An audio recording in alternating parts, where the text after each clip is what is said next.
Hey students, welcome to episode 28 of the Film Student Podcast. I'm your host, Tony Lazzeroni. My guest this week is Liz Fitzgerald from the soon-to-be graduating Orange Cohort.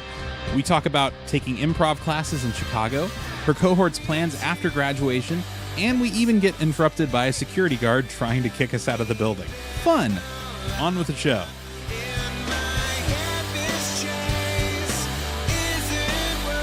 I started doing improv in Chicago when I was 25 or 26, and I got really into it. Yeah. And I'm still into it. I'm an improviser.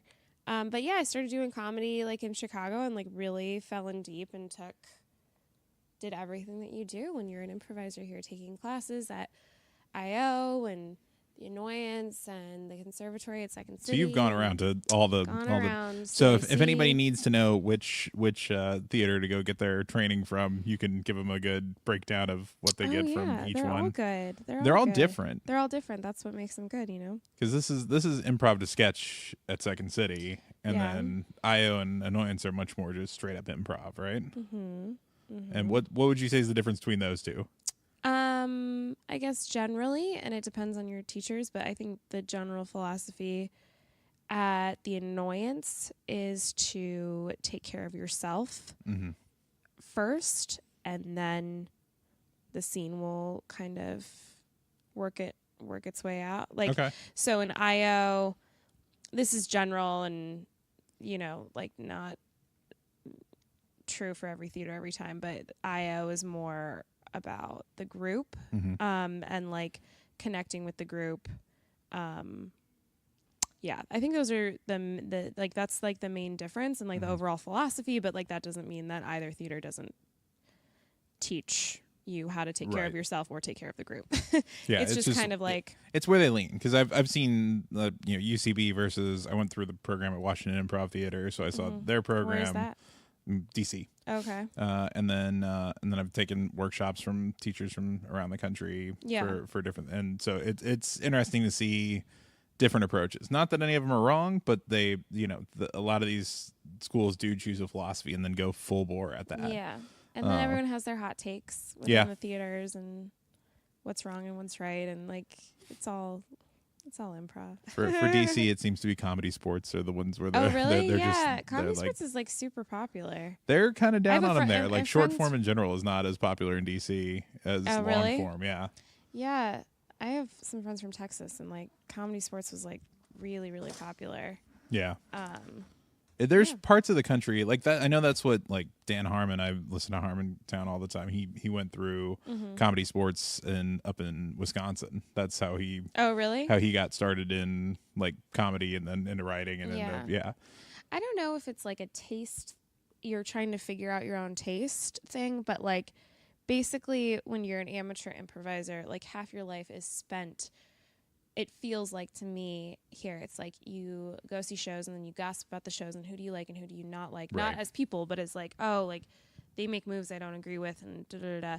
And it's, amateur improvisers critiquing maybe other amateur improvisers or this whole thing. And like, I don't know where that comes. I think it really is just like trying to figure out like, oh, like what would work for you and what doesn't. But yeah, because it's different. It's like a turn off for me when people are like, oh, well, like it's all like this theater. It's like, I was on a trip with a guy that went through the program at Washington Improv Theater with us, and we started a troop out of our level 2, or out of our level 3 class, and he and then he's like just up and quit the team and then went and joined another theater company in DC that was a different philosophy. It was actually a guy who left Washington Improv Theater, basically just kind of middle of the night left and went and formed his own theater. And just different philosophy. And Pat, this guy just went full bore towards that. Like that was his new that's his new style. I don't blame people. I mean, if you find something you really click with, right?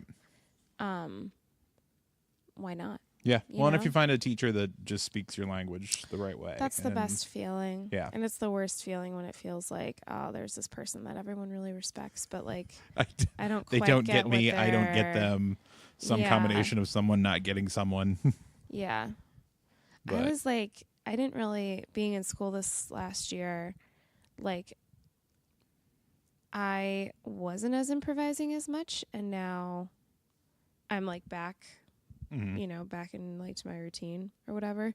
But it's like it's kind of it's wonderful. I think like looking back, the longer you do it, it's like so fun to like look back and be like, oh man, I remember feeling all these different feelings, like feeling so inadequate or bad, or like I remember feeling really bad, then really mediocre, and then like maybe good, and then falling back to like super mediocre, and then like learning this and forgetting that, and like all these different things, and like having like taking some time off, I guess, and like getting some perspective. It's like, oh, like what a cool like journey to like learn a skill that you're afraid to learn. I think that's the best thing about improv is like literally everyone should do it, because like you can't not improve. Wait, what is it? You can't not improve?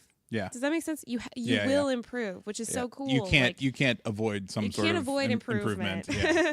And like learning, which I think is super cool. Well, and that's why they keep on. There's work programs for improv, and every single one of these theaters is open. One that goes and works in office buildings and shows people how to use improv skills for public speaking, or for team dynamics, or for creative out of the box thinking, or there tons and tons of benefits to it. It kind of no matter what your business is. 100%. 100%. So you started doing improv here. Yeah, so I started doing that, and then I just got like super into the community and just fell in, and then so I worked in advertising before this, and I was here in Chicago, or okay. And are you from here originally? Or? No, I'm from Colorado. Okay. So I, like last year, a year and a half ago, I was just thinking about my job, and I was thinking about me getting a new job, and I went on some interviews, and I was like, had I gotten a different job, it would have been my like third advertising job. Mm-hmm. And I was just thinking, I was like, this just doesn't feel right. This just doesn't feel like it's going to make me happy. And not that I didn't like working in advertising. It just felt like just time to make like sort of a serious change. And I remember when they first announced the school, I was like super interested, but like a little hesitant. And then, I remember, okay, so this is like, it is the truth. It's like become a joke here because I've made like a few sketches about it. But like a couple years ago, okay, well, no, I won't tell you the whole story. But like I ended up a year ago, like breaking my ankle. Okay. And I was like really annoyed. And then like within 5 days of breaking my ankle, I like applied to the school because I was like, I've had enough.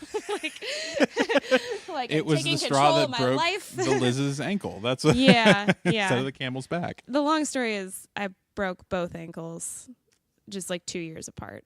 I broke my one ankle in like 2014 and the second ankle. No, 2015, the second ankle in 2017. Were they things that you would theoretically break an ankle doing, or was it just like slipping on a stair? Well, you've walked before, right, Tony? Yes, I've walked down the street. I've done it a few times. Well, you got to be careful because that was my Achilles heel or Achilles ankle.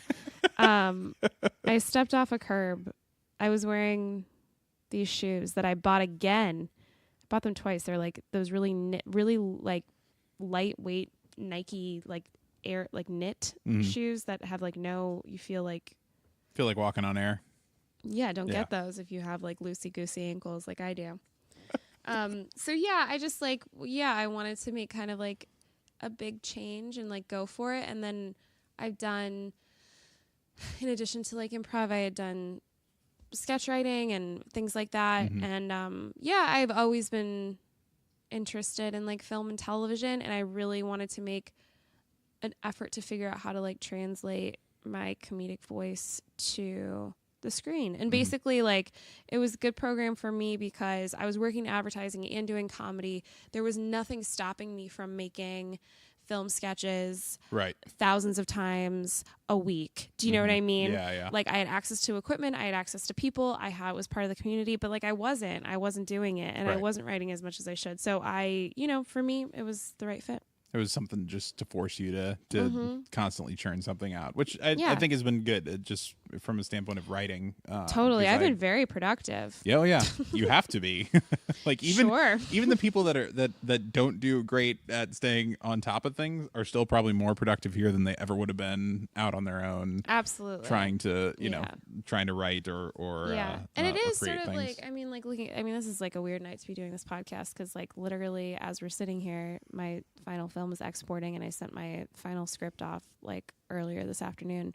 Yeah, so we'll set the stage. So we're sitting in the screening room at the Harold Ramis Film School. We were, I was editing Danny Marshall. About 13 hours ago. Yeah, I was editing Danny Marshall's final film, doing the final polishing touches on that. Yep. And now I have former guest Danny Marshall, and I have former guest Melissa McGlenzie sitting in the back row of the theater trying.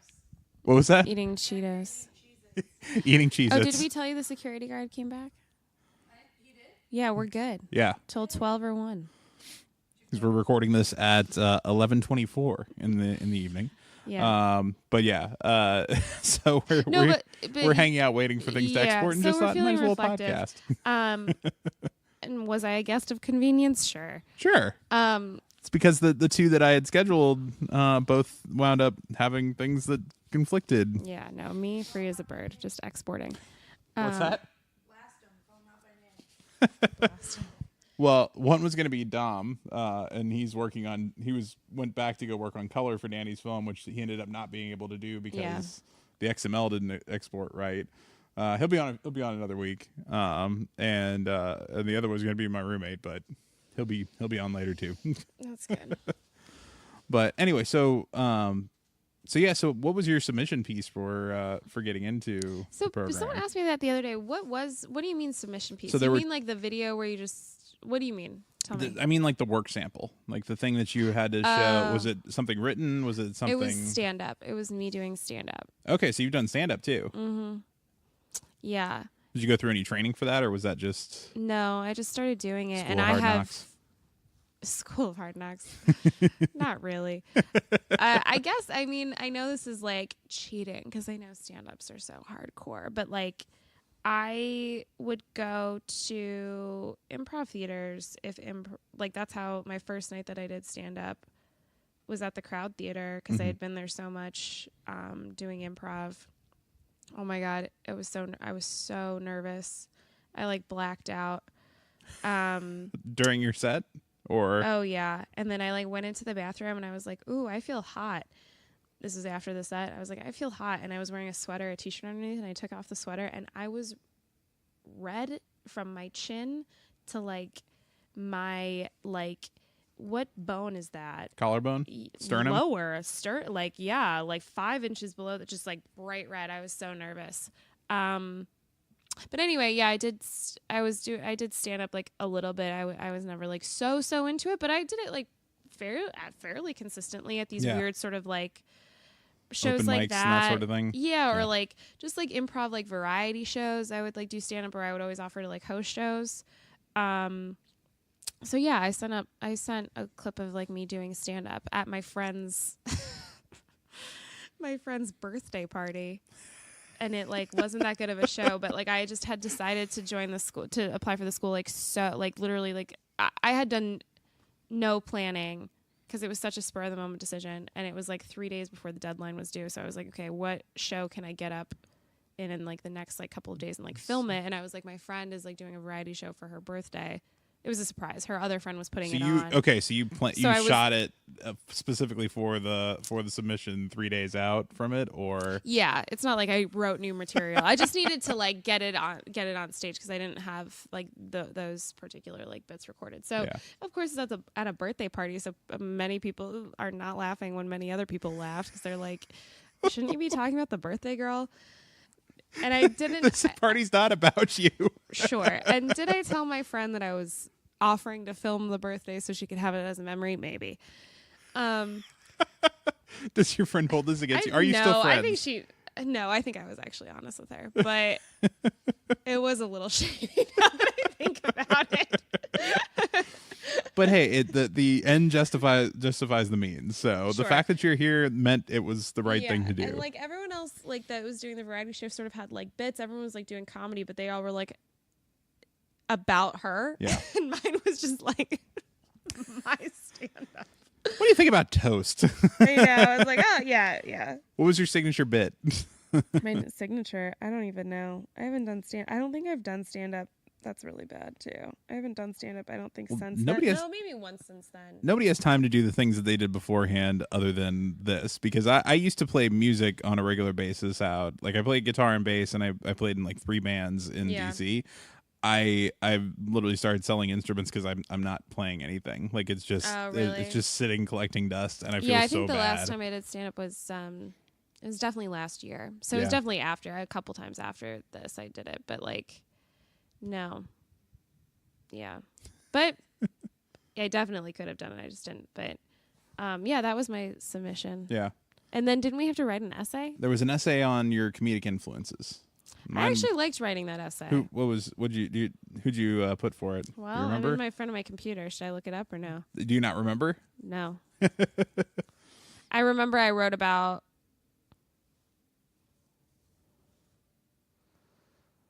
I don't know. I could just tell you my comedic influences. Who is it? Who are you? Fred Armisen is probably my biggest one. Greatest. Portlandia. He's just my I don't know, like, influence, but I'm sure influence, but he's my hero. Yeah. Comedically, I think. He's done some pretty and Casey Wilson. Great stuff. Okay. Do you know Casey Wilson? Mm-hmm. Yeah. Oh, good. She was on SNL. Yeah. Yeah. I remember Casey. Yeah, Fred Armisen, I just remember, like, and Kristen Wiig does this, where it's like those very small human tics that you didn't even notice were human tics, and then he would just do a whole sketch about them. Yeah. Like, I love that. And, like, he would find, I'm really into,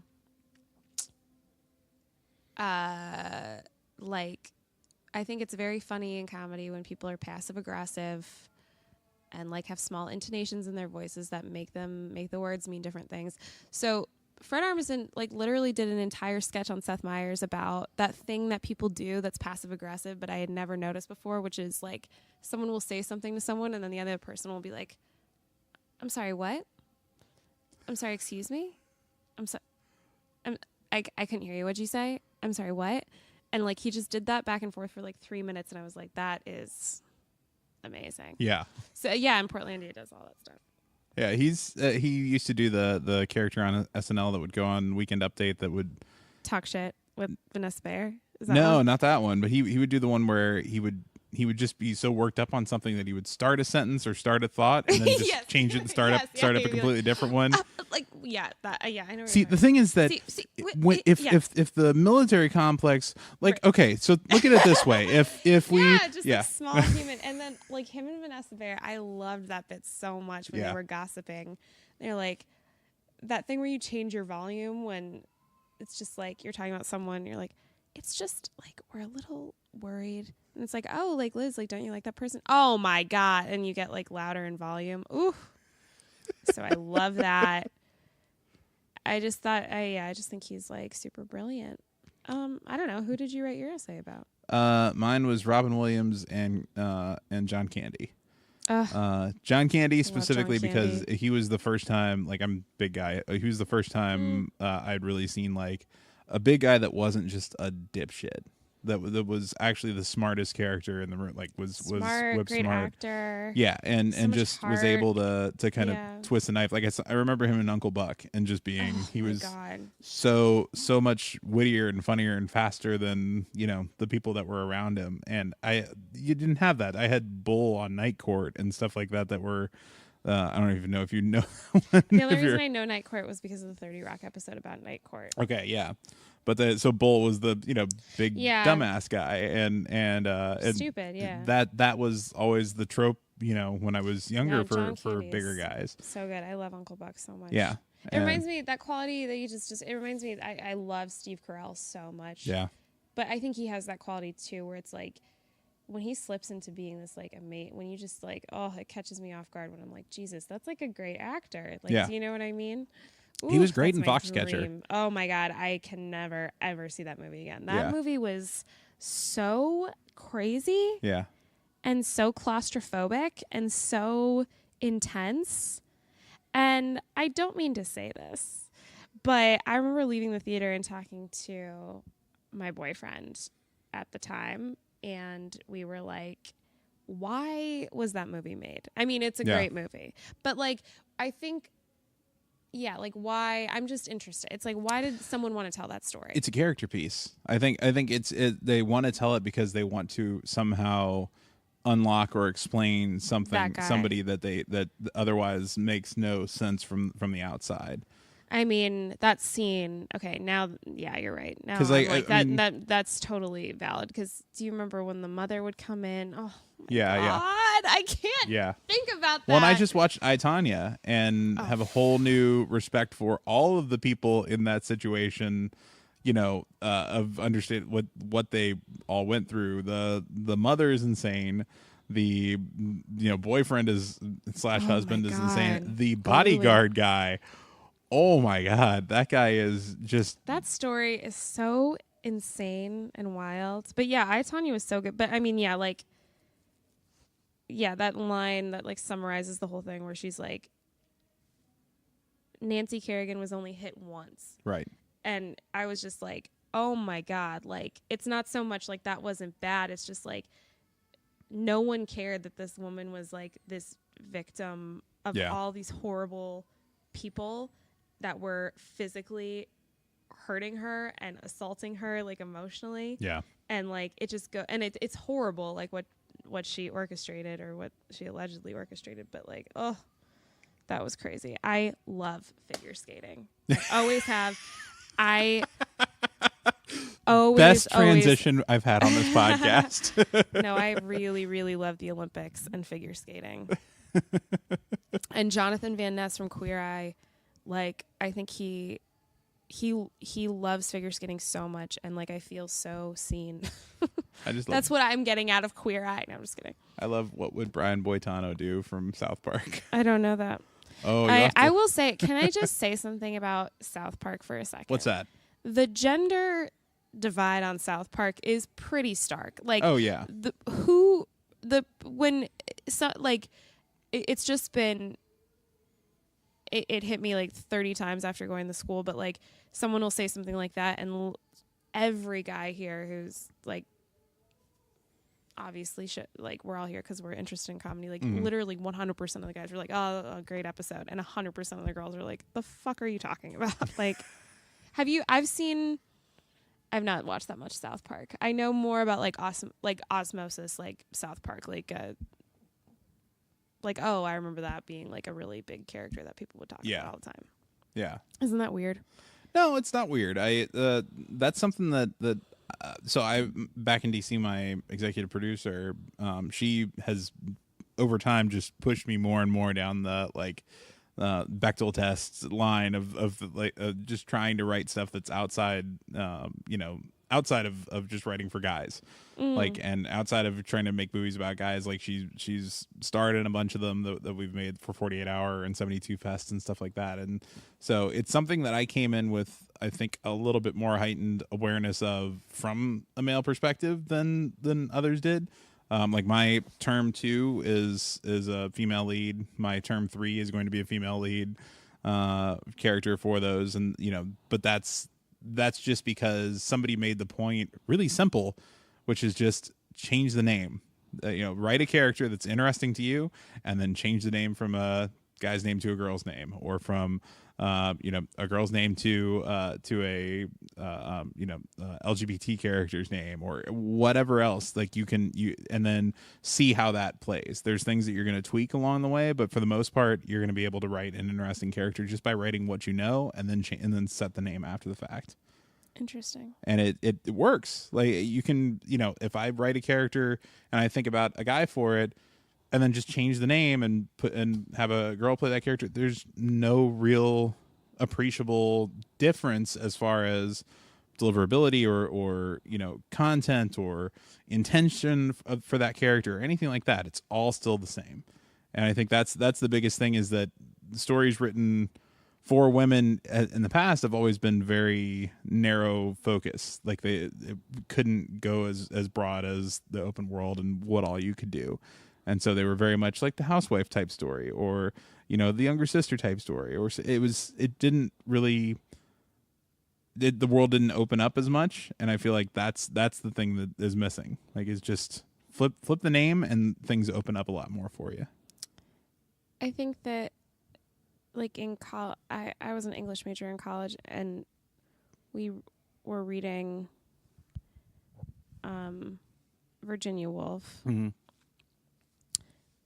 Or no, we were reading Virginia Woolf, who I probably am getting this wrong, but like Virginia Woolf, I think wrote like an academic essay about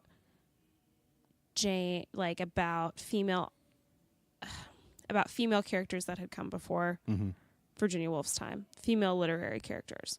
And all of them, like Jane Eyre, or I'm summarizing and I'm probably getting something wrong. But like Jane Eyre, The Woman from Pride and Prejudice, like all those characters, it's like all of those characters are these like spunky is such a weird word, but like spunky, like, oh, like this woman reads fire. Yeah, that word that's like spunky, that type of thing. And it's a myth. It's like those women don't exist. It's not those women don't exist. Like what am I trying to get across? It's like it's basically what I'm trying to make the point at today. It's like the strong female character, and like that whole myth. It's like so it's two-dimensional in a different way. It's like it's how people are imagining, or how usually like a man imagines like, oh, like wouldn't it be fun if like a woman was the boss, and then it like ends there. And I think that's like also very dangerous, because it's like, oh man, like you had a woman in your movie and she was a lawyer, and like the work is done. But it's just so interesting how like history has like repeated itself, or it's like it's always been like that, where we've had these like sort of like faux three-dimensional characters that are really two-dimensional in art for like hundreds of years, but you're like, oh, like at least I have so and so to look up to. And it's like, I don't know, it's fascinating. I would like to return to South Park. Why do you think that boys watch South Park and girls didn't? Well, for me it was because I was not too much older than the characters being portrayed when the show first came on. Yeah. And so it was this seeing kids that are younger than me, quote unquote, saying and doing things that are how old are they supposed to be? Just ahead of me. They were supposed to be in like 3rd or 4th grade, I think, when the show started, and I was in 7th, I think, at the time, or something like that. But to hear them then say things that I didn't hear high schoolers saying when I was in junior high, like it was like titillating a little bit. Yeah. And so that's the thing I latched onto. I was also in Minnesota at the time, so Minnesota, Colorado. Like there's some there's I knew all the character types that they had in that show. Right. I can map that to a kid I went to high school with, or junior high or something like that. Yeah. And so that's what made it. Like that's where I got the affection for it. I get that the perspective of that they're completely underserving women on the show. I don't know that that's true. Oh no, I think it's absolutely true. I think so. I'm not really familiar with the show. They've only had I can only think of a couple episodes that really had like female centric plots that were not. Did they tackle? Because I know they tackle like really huge issues. Like, do they tackle like women's issues? Somewhat, yeah, a little bit, but not. I think those are guys who are very much comfortable writing what they know, and so they write from their own perspective and don't their takes. Yeah, interesting. And honestly, they're not being pushed to do anything else. Like that show will be on for as long as they want to be on TV. I really like their other. Yeah, I just like don't really know South Park that well, but I really have loved their other things that they've Book done. of Mormon and that sort of thing. Basketball. Basketball. Did they write Team America, or is that wrong? Team America was them, yeah. Yeah, I really liked that. Yeah. Yeah, and they're very smart. But yeah, I'm just interested, like, that there was this whole cultural touch point that was so... Yeah, that just like skipped over a gender. Mm-hmm. Well, I mean, there's many things like that. But do you know what I mean? Where it's like, I always think that's like, yeah, like everybody knows that reference, and right. Yeah, I don't know. It's not like Simpsons where they do have plenty of stories that are Marge storylines or Lisa storylines or even Maggie storylines in the show that Gosh, diversified. I used to watch The Simpsons like every Sunday. Yeah. I loved The Simpsons. Yeah, I did too. Way back when. When Conan O'Brien was head writer, was their golden. I love Conan O'Brien so much. He was like the monorail episode is that's amazing. Great. My friend was studying abroad. I remember I was in college, and she came back, and we turned on the TV, and she was like, Jay Leno was hosting the Tonight Show, and she's like, wait, what happened to Conan? Yeah. And like she had literally studied abroad for like the exact amount of time for that whole thing to happen. I was like, let's sit down. And I had just seen him on that tour. Yeah. He came to my college. Can't Stop, Won't Stop. That documentary. Yes, did you go? You know, I didn't go to the tour, but I watched the documentary. Oh, the documentary. And that I loved that. Woo! Yeah. I love Conan. I think he's so wonderful. Well, so all right, kind of back on topic, sort of, just because we're getting towards the end of time. So what do you actually want to do with this? Now you're close to graduation, within a couple weeks of graduation. Minutes. And yeah. What's your next step? What's up next for you? I don't know. Like you were saying earlier that most of your cohort is sticking around Chicago and wants to try and do stuff a lot here. of us are, I think literally all of us, but maybe one is staying in Chicago. So I'm excited to make stuff with everybody. I think what was super rewarding was for my final project, I casted improvisers that I was like really like big fans of. Mm-hmm. And it's kind of a skill that where I was like, wow, because, you know, as like an improv student, it's like you're encouraged by the theater and you want to, for so many different reasons, you want to go see shows. So you are at the theater a lot. And like, so I've seen all these people like, you know, and you have your routines. You're like, I see this team every Thursday night. Right. I see this team every Friday. Whatever.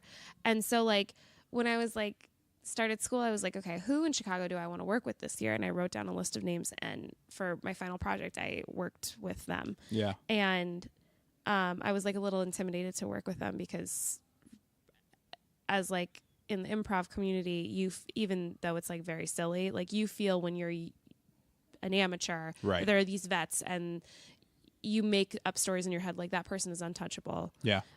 Of course they're not. It's a lot, like you're just making it up in your head. One of my best friends in DC, I had that relationship with him where I went and saw the team that he was on, and he was hysterical and loved it. And eventually, like my executive producer introduced us because she got on that same team, and he and I are like fast friends. Like I work on his podcast, Sean Paul Ellis. He's on Saturday Morning Cartoons podcast, and I do that one a bunch with him. But like, it was that same relationship where I was like, I don't know if I can talk to him. Like I'm not at that level yet, or anything like that. Yeah, and it's just like because you see people on stage, and you know, it's not all in your head. Like they're in the stage, you're in the crowd, you're clapping for them.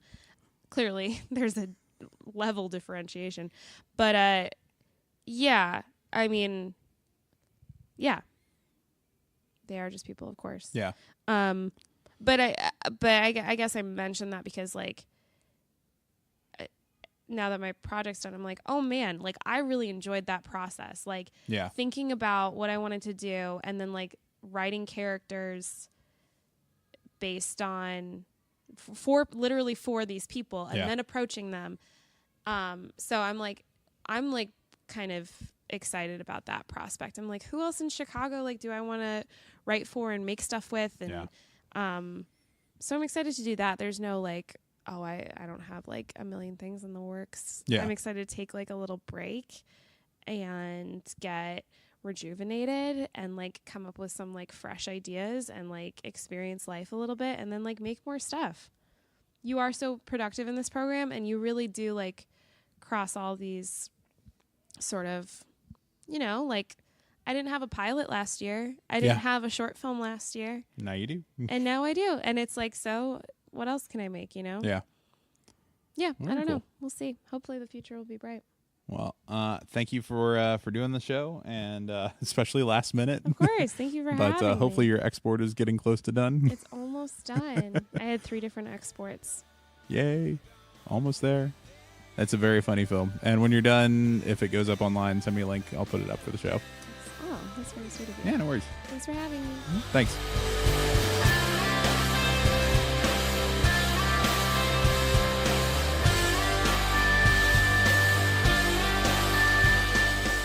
That was Liz Fitzgerald. Thank you to Liz, to the Harold Ramis Film School, and the Second City staff for their help. And for, not kicking us out of the building. The music on this week's episode was I've Been Long Gone by Derek Evry. You can find more of his music at derekevry.com. That's DerekEvry. This show is recorded and edited by me, Tony Lazzeroni. If you want to hear more from me and my classmates, teachers, and a few special guests, make sure to subscribe to the podcast. If you have any questions or comments, send us an email at filmstudentpod@gmail.com or find us on Twitter and Instagram at filmstudentpod. And be sure to check out some of my and my classmates' work at filmstudentpod.com. See you all next week. Class dismissed!